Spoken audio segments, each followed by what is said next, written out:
आसान शब्दों में हमारे व्यूवर्स को बताएं कि मिनिमली इन्वेसिव सर्जरी होती क्या है। मिनिमल इन्वेसिव सर्जरी बेसिकली वो सर्जरीज हैं जिनमें हम कम से कम कट्स देके, कम पेन और कम स्कार्स देके जो डिजीजेस पहले हम कन्वेंशनल या ओपन सर्जरी से ट्रीट करते थे वो हम छोटे कट्स, छोटे स्कार से हील कर सकते हैं, डील कर सकते हैं।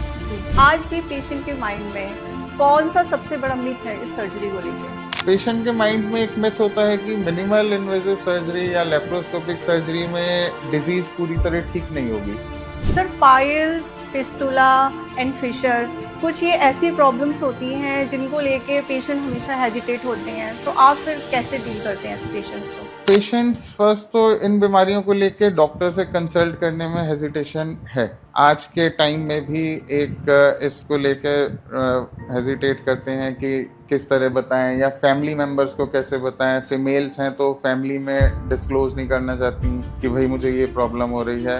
बट हमारा ये है, एक बार अगर पेशेंट आता है तो फर्स्ट है एक हमारा जो उनको डील करने का तरीका है, एक सॉफ्टली डील किया जाता है पेशेंट को, पूरा डिजीज प्रोसेस एक्सप्लेन करा जाता है और फर्दर उसके ट्रीटमेंट ऑप्शंस डिस्कस करे जाते हैं। वो अच्छे से समझाए वो जाते अच्छी हैं। तरह समझाए जाते हैं।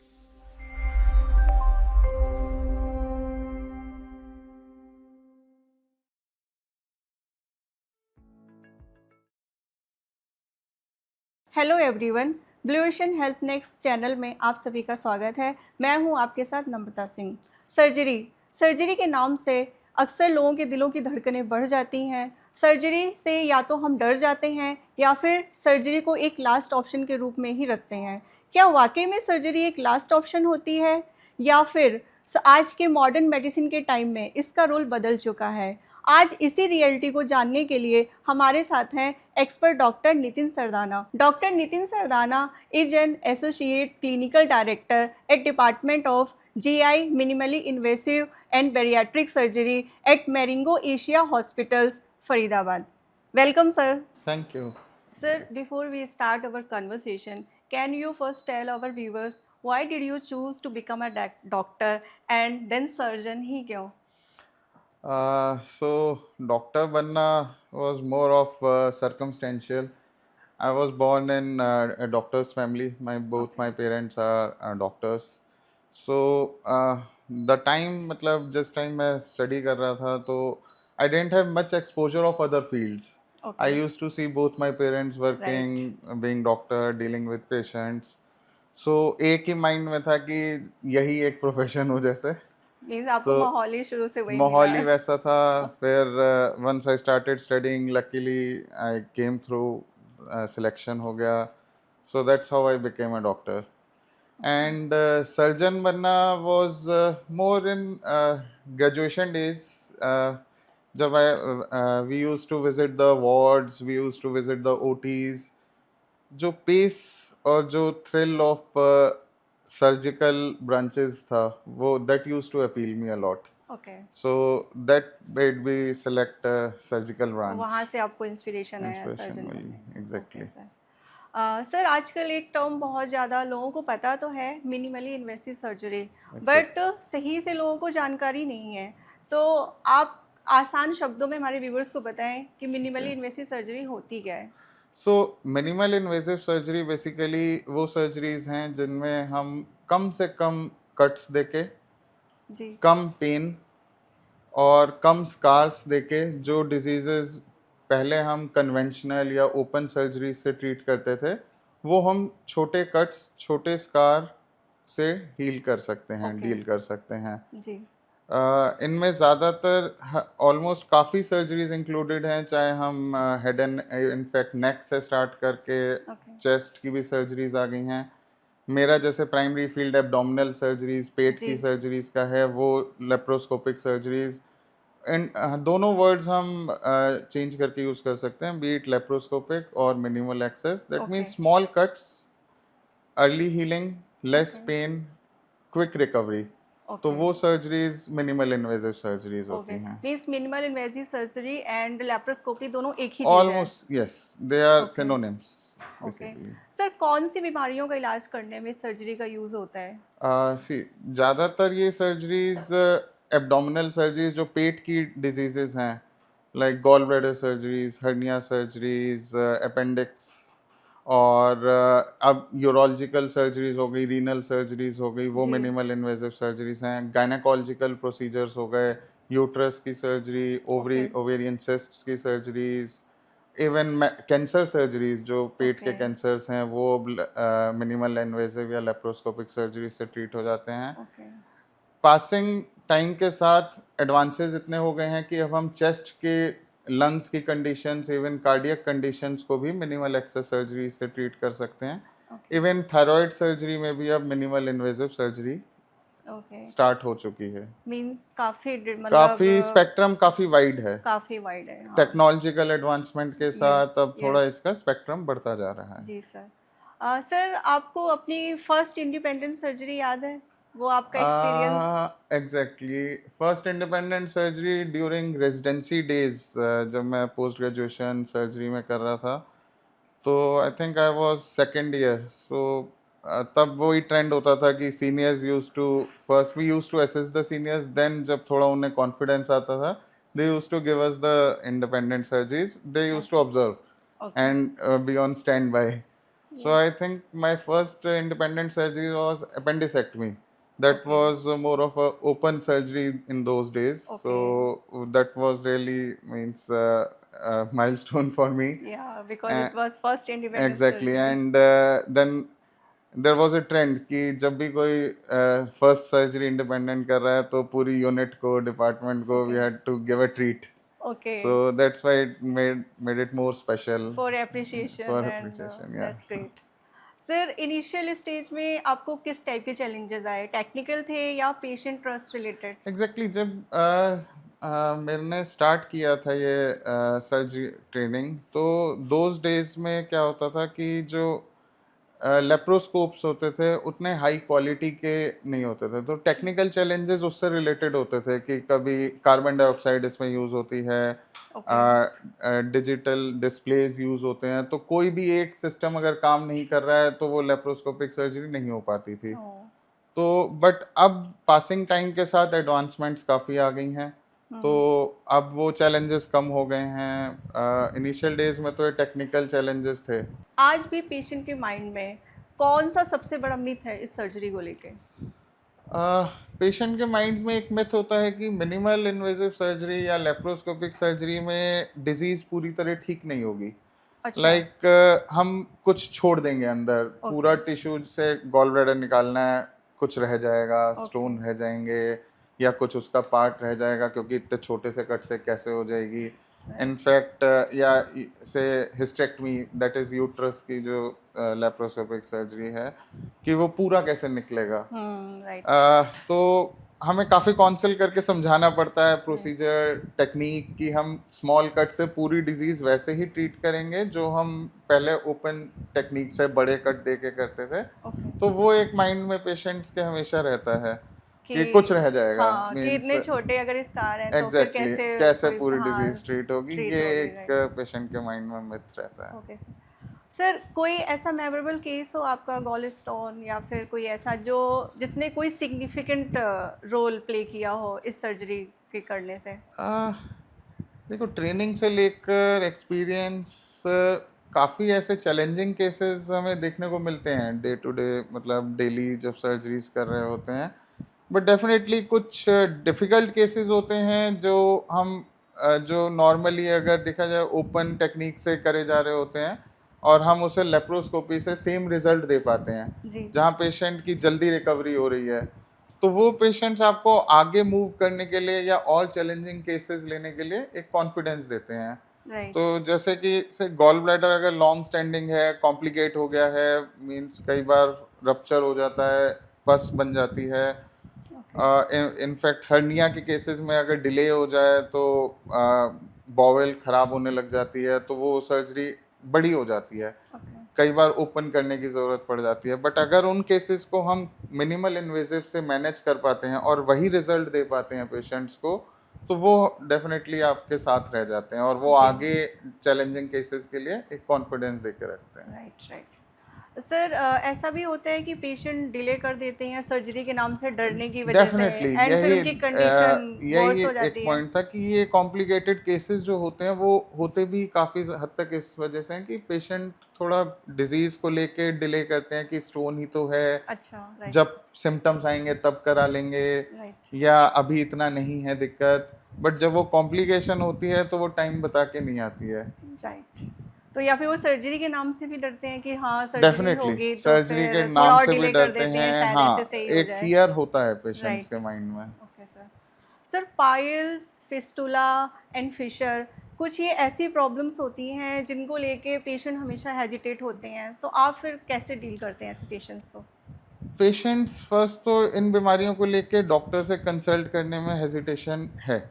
आज के टाइम में भी एक इसको लेके हेजिटेट करते हैं कि किस तरह बताएं या फैमिली मेम्बर्स को कैसे बताएं। फीमेल्स हैं तो फैमिली में डिस्क्लोज नहीं करना चाहती कि भाई मुझे ये प्रॉब्लम हो रही है। बट हमारा ये है, एक बार अगर पेशेंट आता है तो फर्स्ट है एक हमारा जो उनको डील करने का तरीका है, एक सॉफ्टली डील किया जाता है। पेशेंट्स को पूरा डिजीज प्रोसेस एक्सप्लेन करा जाता है जी, और फर्दर उसके ट्रीटमेंट ऑप्शंस डिस्कस करे जाते हैं। उनको अच्छे से समझाया वो जाते अच्छी हैं। तरह समझाए जाते हैं। आजकल टेक्नोलॉजिकल एडवांसमेंट की वजह से मिनिमल इन्वेजिव इनफेक्ट पाइल्स और फिशर फिस्टुला इनमें भी हैं। पहले ओके, जो कन्वेंशनल ओपन सर्जरीज बहुत पेनफुल होती थी राइट, तो पेशेंट्स उससे डरते थे कि डरते थे, भाई हम बेड पे आ जाएंगे, चल राइट। नहीं पाएंगे। आज भी डर का वही रीज़न है हाँ, क्योंकि उनको वही कि बेड एक्सपीरियंसेस पे आ हैं। जाएंगे, हाँ, बॉवल मूवमेंट्स या मोशंस में दिक्कत होगी, तो एक फियर है definitely. Right, but technological advancements हो चुकी हैं, लेजर सर्जरीज आ चुकी हैं डिजीजेस के लिए, जिससे ये डिजीजेस अब काफ़ी अच्छे से मैनेज हो सकती हैं राइट। और इनफैक्ट बहुत कम हॉस्पिटलाइजेशन और बहुत फास्ट रिकवरी होती है इन पेशेंट्स की। Okay sir. सर आप ये कैसे डिसाइड करते हैं कि इस डिजीज़ को ट्रीट करने के लिए मिनिमल इन्वेसिव सर्जरी ही बेस्ट ऑप्शन है rather then other traditional surgeries? See minimal invasive surgery जहाँ तक हो मैक्सिमम पेशेंट्स को हमारा होता है कि बेनिफिट दिया जाए, बट काफ़ी फैक्टर्स ऐसे होते हैं जो हमारे कंट्रोल में नहीं होते हैं। लाइक कुछ पेशेंट रिलेटेड फैक्टर्स होते हैं, ओके, जैसे कि ओल्ड एज पेशेंट्स में या कार्डियक डिजीजेज में या लंग डिजीजेज में जिनका थोड़ा ब्रीदिंग का डिफ़िकल्टी है या हार्ट की पंपिंग वीक है, जी, और सीवियरली ओल्ड पेशेंट्स हैं जिनमें लेप्रोस्कोपिक में बेसिकली आप जो कार्बन डाइऑक्साइड वगैरह गैस यूज़ करी जाती हैं तो वो that can be sometimes harmful या difficult in the post operative period for the patient. तो उन केसेस में अगर होता है तो वहाँ पे हम ओपन सर्जरी रिकमेंड करते हैं। ओके, और अदरवाइज एनेस्थीसिया का पार्ट भी इसमें काफ़ी रोल प्ले करता है। अगर अच्छे एनेस्थीसिया सेटअप मिल जाता है, लाइक जैसे अब हम लोग कॉरपोरेट्स में इनफैक्ट काफ़ी एडवांसमेंट हो चुकी हैं जी, एनेस्थीसिया टेक्निक्स की भी, तो इनफैक्ट हाई रिस्क केसेस में भी लेप्रोस्कोपिक सर्जरीज पॉसिबल हो पाती हैं। बहुत ओकेजनली डेफिनेटली जो मैंने मेडिकल इश्यूज बताए हैं जी, उन केसेस में रिस्क लेना इज़ नॉट प्रेफर्ड। तो वहाँ ओके, पे दोनों ऑप्शंस पेशेंट्स को समझाए जाते हैं। We go for the option which is safer for the patient. Right, right, okay sir. Sir patient education का कितना रोल है? उनको ये डिसाइड करने में कितना हेल्प होता है कि ये सर्जरी उनके लिए ठीक रहेगी?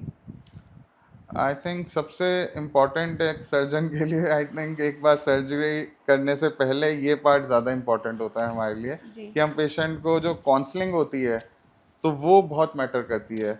पेशेंट को सारे ऑप्शंस एक्सप्लेन करना, जो जो टेक्निक्स अवेलेबल हैं वो एक्सप्लेन करना, वो काउंसलिंग टाइम देना पेशेंट को बहुत इंपॉर्टेंट है। जी, तभी पेशेंट माइंड मेकअप कर पाता है कि उसके इस सिम्टम्स के लिए हम अपना एक एक्सपीरियंस शेयर कर देते हैं राइट, कि आपके लिए ये बेटर है बट हमारे हुँ, पास ये ऑप्शंस हैं। राइट, मेरे एक्सपीरियंस में जो हम इतने ओवर द ईयर्स हम देख रहे हैं कि ये रिजल्ट ज़्यादा बेटर हैं, वो भी शेयर किए जाते हैं। जी। और अदर ऑप्शंस भी देने पड़ते हैं पेशेंट्स को कि भाई आपके लिए ये वाला बेटर है बट ये अदर ऑप्शंस अवेलेबल हैं। डेफिनेटली तभी पेशेंट को ट्रस्ट होता है ट्रस्ट डॉक्टर से, क्योंकि ट्रस्ट उनको पता है they are doing for long times, तो यस, उनको जो भी सलाह दे रहे हैं वो सही है उनके लिए। एग्जैक्टली। Okay sir. सर अब बात करते हैं बैरियाट्रिक सर्जरी की। सबसे पहले सर मैं जानना चाहूँगी बैरियाट्रिक सर्जरी होती क्या है? So, bariatric surgery basically is a weight loss surgery. इसके लिए कुछ स्पेसिफिक गाइडलाइंस हैं कि who are the patients who are the candidates for bariatric surgery? Morbidly obese patients, like जिनके साथ comorbidities हैं, weight, excessive weight है body का, जी। BMI काफ़ी हाई है, और diabetic cardiac patients, liver diseases के साथ एसोसिएटेड होती हैं ये। तो वेट लॉस के लिए ये सर्जरीज करी जाती हैं। ओके इनका सर। दूसरा नाम metabolic surgeries, now days we okay. Use the term metabolic surgeries, metabolic क्योंकि surgery. Apart from weight loss they yes. also help in managing the medical conditions okay. like better cardiac function, better sugar okay. control, better fatty liver, जो term काफी okay. commonly use करते हैं, so जी। better control of liver function। Means ये काफ़ी helpful है fat को कम करने के साथ साथ साथ साथ बाकी अदर, हाँ जी, हेल्थ कंडीशन को एग्जैक्टली भी। मेटाबॉलिक कंडीशंस में मेटाबॉलिक हेल्प कंडीशन करती और है ये, ओके। तो इसका ये एडवांटेज है। Okay sir, bariatric surgery is very useful. Sir, bariatric surgery एक लाइक पेशेंट एक ऑप्शन की तरह देखते हैं या फिर आजकल ये मेडिकल नेसेसिटी है ये? सी कुछ कंडीशंस में डेफिनेटली जहां अदर मेजर्स फेल हो जाते हैं वहां राइट। पे ये मेडिकल नेसेसिटी हो जाती है। ओके। अदर मेजर्स में डाइट, एक्सरसाइज जो फर्स्ट एंड फॉरमोस्ट पार्ट है, इनफैक्ट हमारी काउंसलिंग ही वहां से स्टार्ट होती है। सीधे ओके। ऐसा नहीं कि पेशेंट आया and we ask for a bariatric surgery कि भाई राइट। आप तो करा लो, राइट। ऐसा नहीं है। First is the patient counselling, एक मेंटल काउंसलिंग की बहुत ज़रूरत है, जी। फर्दर कोर्स एक्सप्लेन करने की बहुत ज़रूरत है कि weight loss has to start before the surgery. After that एक लिमिट पे आके जब वो स्टेबलाइज हो जाए या रुक जाए कि अब ओके। और कम नहीं हो रहा, right. Then we pitch in कि हाँ now we can help you further. तो विद बट एक रिजॉल्व होना, पेशेंट में इंटेंट होना, that is the most important thing. Sir, complex surgery करने से पहले आप अपने आप को कैसे प्रिपेयर करते हैं? आई कोई थिंक फियर ऐसा कुछ होता है? Complex surgeries daily, you never know कौन सी सर्जरी कॉम्प्लेक्स हो जाए। Surgical right. ब्रांच में एक ये चैलेंज है, but okay. Definitely we try to keep as calm as possible, mental relaxation has to जी। Be there. So we think of, once we land into a difficult case, we think of the good cases which we have already done, challenging okay. cases we have already done, and that experience of doing the challenging cases helps us in doing further doing challenging complex cases surgery. Okay definitely। Sir.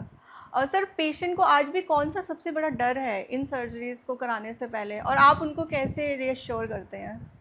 First and foremost एक तो pen को लेके होता है post op, right. कि भाई pen बहुत होगा, लाइक जैसे आपने अभी डिस्कस किया था पाइल्स से रिलेटेड जी। या फिशर से रिलेटेड सर्जरी में, कि पोस्ट ऑपरेटिव कोर्स कैसा होगा। सेकंड एक मिथ होता है से गॉल ब्लैडर सर्जरीज में कि गॉल ब्लैडर निकल जाएगा तो खाना कैसे खाएंगे, डाइजेशन कैसे होगा, ओके। ये बहुत कॉमन मिथ होता है। मिथ होता तो है। उनको बहुत ज़्यादा काउंसलिंग की ज़रूरत होती है कि it is just a storage organ, ये यस कुछ सर। नया नहीं बना रहा है, ओके। और एक बार स्टोन्स बन गए then it is in fact harmful for you to keep right. The gall sir, bladder ये अलोंग विद क्वेश्चन द तो स्टोन्स। वाकई में होता होगा पेशेंट के माइंड में कि कि गॉल ब्लैडर निकल गया तो अब वो फंक्शन हमारी बॉडी में कैसे डेफिनेटली, होगा तो उसका? वहाँ काउंसलिंग की ज़रूरत होती है कि जो हमारा डाइजेशन के लिए बाइल बनना है वो लिवर से बनना है, ओके। एंड वो आके डेफिनेटली स्टोर होता है फैटी फूड के लिए। सडन फिर पंपिंग होके गॉल ब्लैडर की बाइल गश, थिक बाइल रिलीज होता है जो डाइजेशन में हेल्प करता है। बट एक बार स्टोन्स बन गए तो वी हैव टू एक्सप्लेन कि now that functioning is not happening. Right. तो जो भी डाइजेशन अभी भी आपका चल रहा है, ऐसे अभी स्टोन है बट आपका डाइजेशन अभी भी चल रहा है, तो वो लिवर के थ्रू फंक्शनिंग से चल चल रहा रहा है। है। यस। तो अब ये रखना along with the stones, gall bladder जो ऑलरेडी एक डिजीज्ड है, जी। that can be harmful। Right. In fact complications वहीं से ही अराइज होती हैं कि जी। जॉन्डिस होना, जो स्टोन स्लिप हो जाना, जो कॉमन बाइल डक्ट है, तो वो लिवर के फंक्शन को भी हैम्पर करने लगता है। राइट। राइट। तो इस तरह से पेशेंट्स को डेफिनेटली जो मिथ्स होते हैं वो हमें क्लियर टैकल करने करना। पड़ते हैं। हर डिजीज के अलग अलग वो हैं कि भाई ये निकल जाएगा तो क्या होगा। राइट। मतलब ये तो बहुत ही इंपॉर्टेंट चीज़ है कि पेशेंट को ये समझ आना चाहिए कि गॉल ब्लैडर को निकालने के बाद भी ऐसा कोई ऐसा कुछ प्रॉब्लम नहीं नहीं है। होता है। Definitely some restrictions are there, dietary okay. Restrictions for some duration, ऐसा नहीं है लाइफ लॉन्ग होते हैं। Okay. Over the time digestion comes back to normal, in fact okay. Better than before. मतलब कितना टाइम लग जाता होगा इसमें? We give around 4 to 6 weeks 4 fat to 6 week. restriction हाँ, to the ठीक है। patients. राइट। After हाँ। that they start with the normal routine जो पहले चल रहा था। इनफैक्ट उससे बेटर ही डाइजेशन होते हैं। ओके जो सर। पेशेंट्स हमें फॉलो अप में बताते हैं कि जो पतले पेशेंट्स हैं in fact they get when okay. तो they start eating food better. Right, right, okay sir. Sir, ये लेप्रोस्कोपिक सर्जरी या फिर बैरियाट्रिक सर्जरी क्या ये छोटी सिटीज़ में भी अवेलेबल हो गई है अब? डेफिनेटली अब एडवांसमेंट के साथ हमारा टायर 2 टायर 3 सिटीज़ में काफ़ी अच्छा स्प्रेड हो रहा है ये मिनिमल इन्वेजिव सर्जरीज. टेक्नोलॉजी सब जगह पहुंच रही है.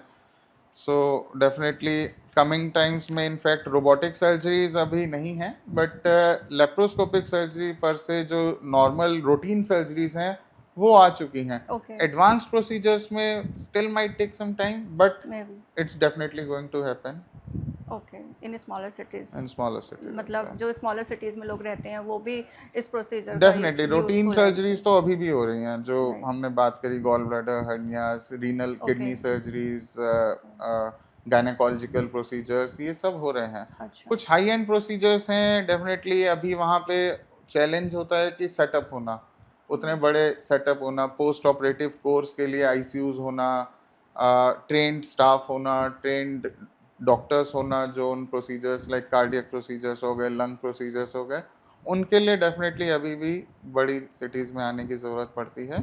जी सर। और बट हाँ, एडवांसमेंट्स के साथ आई थिंक होपफुली इंडिया में भी सारी चीज़ें अवेलेबल होनी चाहिए. Okay sir. सर, अभी रोबोटिक्स एंड एआई के आने के बाद मिनिमल इन्वेसिव सर्जरी का आप क्या फ्यूचर देखते हैं इंडिया में?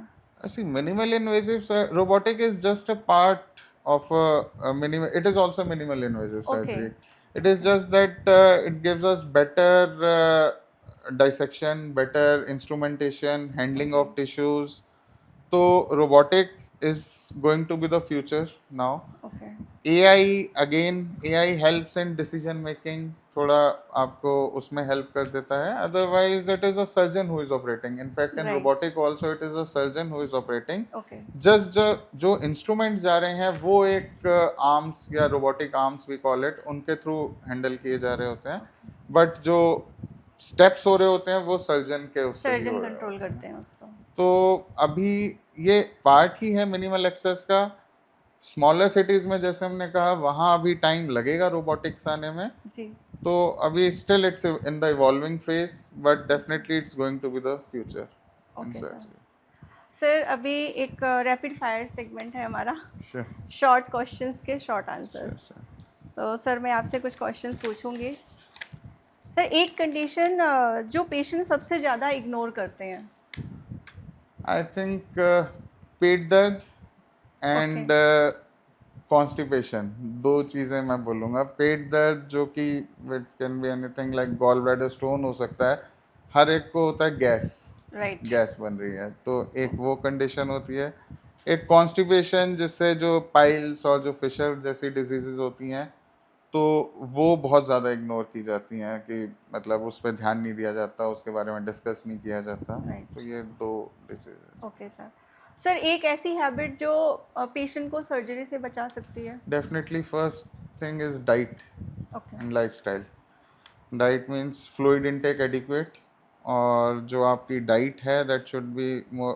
ठीक है, occasional junk meal is fine, but आजकल के ट्रेंड में जो ये रूटीन हो गया है कि fast food, more of carbs diet, तो वो डेफिनेटली, या फैटी मील्स, तो वो हार्मफुल हैं. और second is you have to take adequate fluid intake, तो that will help you a long way in preventing these diseases.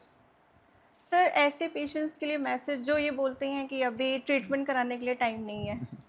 ऐसे पेशेंट्स के लिए मैसेज ये है कि अभी आपके पास टाइम नहीं है, बाद में ना डिजीज टाइम देगी ना डॉक्टर आपको टाइम दे पाएगा. Right, so better to consult your physician, your clinician, whomever you are, regarding the disease, and take a opinion.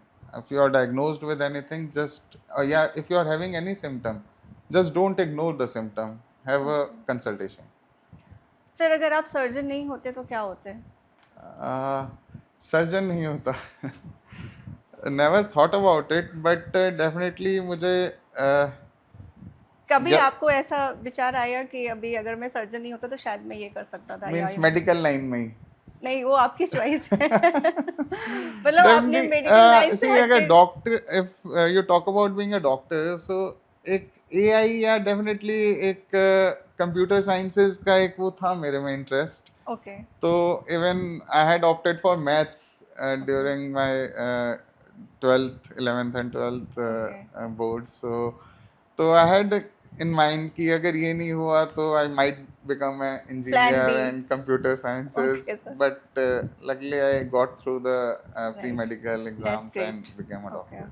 Sir हमारे व्यूअर्स के लिए कोई एक advice? uh, Lifestyle, first and foremost, you have to have a good lifestyle, active lifestyle. जो मैं पहले बोल चुका हूँ, plenty of fluid intake, fiber, high fiber diet you have to take, and take a good means protein based diet. And if you are having any symptom, which we have already discussed so far, if you are having any symptom, pain abdomen ho ya constipation ho, do consult your clinician or your physician. That's sir आपके लिए healing का क्या मतलब है beyond surgery? Beyond surgery, I think healing is more mental and physical healing. Then only we can call complete healing. Yes, surgical diseases में हम सिर्फ disease treat कर रहे ट्रीट होते कर, हैं, but being a surgeon we are a clinician first, we are a doctor first. So हमारा एक टारगेट होता है कि पेशेंट को मेंटली एक सेटिस्फेक्शन दे, और ओवरऑल एक फिजिकल मेंटल एंड जो सर्जिकल हीलिंग है उस पर ध्यान दें. तो जी, काउंसलिंग मैटर्स. ओके, तो you have to discuss with the patient, explain everything, और be humble to the patient. Right, that's more important. Okay sir. Sir surgery होने के बाद क्या पेशेंट्स को कुछ चीज़ें ध्यान में रखनी चाहिए, लाइक पोस्ट ऑपरेटिव क्या एडवाइस आप उनको देना चाहेंगे? सबसे पहले जो जब भी कोई सर्जरी होती है तो डिस्चार्ज के टाइम पे जो भी ट्रीटिंग डॉक्टर है, ट्रीटिंग सर्जन है, वो पेशेंट्स को जो पोस्ट ऑप उस डिजीज़ से रिलेटेड रिकवरी टाइम है वो एक्सप्लेन किया जाता है, क्या प्रिकॉशंस लेने हैं, डूज एंड डोंट्स. लाइक हम सिंपल बात करें गॉल ब्लैडर सर्जरी की, अगर ओके, बात करते हैं लेप्रोस्कोपिक सर्जरी की, तो उसमें जो प्रिकॉशंस लेने हैं डाइट से रिलेटेड होते हैं. इनिशियली लाइट डाइट देनी है पेशेंट को, फैट फ्री डाइट रखनी है, ओके, और वार्निंग साइंस एक्सप्लेन करे जाते हैं पेशेंट को कि कब आपने अर्जेंट हॉस्पिटल विजिट करनी है या आपने डॉक्टर को कंसल्ट करना है, और एडिक्वेट रेस्ट ओके, वो एक्सप्लेन करना पड़ता है. हर डिजीज़ से रिलेटेड एक रेस्ट पीरियड है. आई थिंक जो पेशेंट्स कई बार जल्दी में होते हैं, इनफैक्ट मिनिमल एक्सेस सर्जरी के बाद भी body needs rest. It is right, just the cuts which are small. For healing, Yeah, definitely. But still, the body needs some time rest, be it 3 to 5 days. Recovery time is faster, but एक body को over exertion नहीं देना है. In fact piles या जो भी हम fistula anal surgeries की बात करते हैं उसमें भी इसी टाइप की एडवाइस रहती है, किस राइट, तरह से आपने लोकल एरिया की क्लीनिंग रखनी है, क्या ऑइंटमेंट्स लगानी है, कॉन्स्टिपेशन अवॉइड करना है, फ्लूइड इनटेक एडिक्वेट रखना है. तो ये सारे प्रिकॉशंस एक्सप्लेन करना पेशेंट को बहुत ज़रूरी होता है. और जब भी आप कोई सर्जरी कराएं तो डेफिनेटली सारी चीज़ें अपने ट्रीटिंग डॉक्टर से समझें. ओके सर, पेशेंट्स के लिए एडवाइस रहेगी, और ज़्यादातर डॉक्टर्स अपने आप ही अपने पेशेंट्स को ये चीज़ें सारी समझा चीज़ें देते बताते हैं. हैं, मीन्स इन सारी चीज़ों को फॉलो करना भी इम्पोर्टेंट है, सो बहुत दैट ज़रूरी, कि हाँ. क्विक एंड फास्टर रिकवरी हो डेफिनेटली जाए। सिर्फ सर्जरी हो जाना ये नहीं कि हाँ भाई शाम से ही काम पे या अगले दिन काम पे. Right, okay, Definitely, you have to take some precautions. Right. There are some do's and don'ts regarding each and every procedure which you have undergone. Sir patients को लगता है कि उनको बहुत सारे टेस्ट बताए जा रहे हैं या फिर उनको बहुत सारी मेडिसिन लिखी जा रही हैं, तो उनको लगता है कि क्यों अननेसेसरी इतने टेस्ट हमको बताए, तो ये क्या मिथ है या फिर एक्चुअल में all these things are important for like the See, procedure? कोई भी surgical procedure, be it minimal invasive हो या ओपन टेक्निक वाला हो, दैट रिक्वायर्स एनेस्थीसिया. ओके, और वो हर सर्जरी की अपनी रिस्क्स एंड कॉम्प्लिकेशंस एसोसिएटेड होती हैं. तो जो भी प्री ऑपरेटिव हम लोग सर्जरी से पहले टेस्ट एडवाइस करते हैं, they are required to assess the patient. Then only we can explain whether the procedure is 100% safe. क्या ये प्रोसीजर पूरी तरह सेफ है पेशेंट के लिए, या कोई रिस्क एसोसिएटेड हैं, पोस्ट ऑपरेटिव रिकवरी कैसी रहेगी. तो जो ये हमारे प्री ऑपरेटिव मार्कर्स होते हैं, लाइक हम रूटीन ब्लड इन्वेस्टिगेशंस हो गए, कार्डियक इवैल्यूएशन हो गया, लंग इवैल्यूएशन हो गया।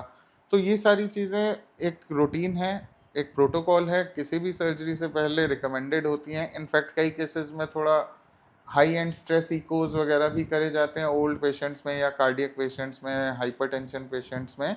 तो ये रिक्वायर्ड होते हैं सर्जरी से पहले, ताकि जी। आप एनेस्थीसिया डिफाइन कर सकें ओके। कि क्या एनेस्थीसिया देना है। उन्हीं के बेस पर उसी के बेस पे वो एनेस्थीसिया दिया जाता है। जी। और फॉर अ सर्जन होता है कि हाँ, आपको ब्लड की ज़रूरत पड़ सकती है कि नहीं उस सर्जरी में, और पोस्ट ऑपरेटिव आप क्या मेडिसिन एडवाइस करोगे, वो भी उसी पे डिपेंड करता है।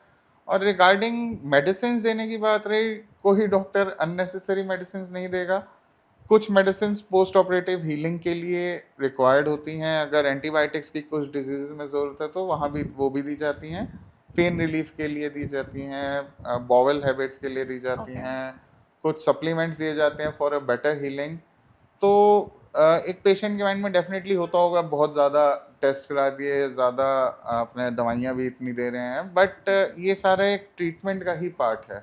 ओके इसे ऐसे सर। ना समझे कि ओवर कोई चीज़ करी जा रही है, but definitely for a better outcome ये ओके। चीज़ें करी जाती हैं, मीन्स ये सारी चीज़ें ज़रूरी होती हैं ज़रूरी तभी होती हैं, डॉक्टर लिखते तभी हैं। एडवाइस की जाती है। एंड सेकेंड ओपिनियन कितना इम्पोर्टेंट होता है? समटाइम्स पेशेंट्स सोचते डेफिनेटली हैं कि सेकंड ओपिनियन का बिफोर अंडरगोइंग हम रिकमेंड करते हैं। जहाँ भी कोई कॉम्प्लिकेटेड केसेस होते हैं, अगर पेशेंट्स के माइंड में बहुत ज़्यादा फियर या डाउट्स होते हैं, तो it's always advisable to go for a second opinion okay. Rather than repenting कि आपने बाद में you never get a second chance. Right. तो बेटर होता है कि एक सेकंड ओपिनियन लें। In fact we encourage the patients, जो भी ओके। पेशेंट्स डाउट्स में होते हैं, तो हमें होता है कि आप एक ओपिनियन ले लो, वी जी। Are here for you. But अगर आपके माइंड में हमारे एक्सप्लेन करने के बाद भी कोई भी डाउट रह जाए, तो before undergoing the procedure take a opinion. Right. Means patient को रीएश्योर करने के लिए definitely, second opinion is important. Definitely. Okay sir. तो सर आज के कन्वर्सेशन से ये तो क्लियर है कि minimal invasive surgery and bariatric surgery, ये सारी सर्जरी बहुत सही होती हैं एंड पेशेंट को बेटर रिकवरी के लिए और अच्छे रिजल्ट्स के लिए ये इससे डरना नहीं चाहिए, बल्कि राइट टाइम पे और राइट डिसीजन एग्जैक्टली। लेना चाहिए। Sir it was truly insightful discussion. Thank you so much for your time. Thank you very much. सभी व्यूवर से मेरी ये रिक्वेस्ट है, आप देर मत करिए, अपनी सेहत का ध्यान रखिए, सही समय पे सही कदम उठाइए और अपना सही इलाज कराइए। मिलते हैं नेक्स्ट एपिसोड में। Thank you.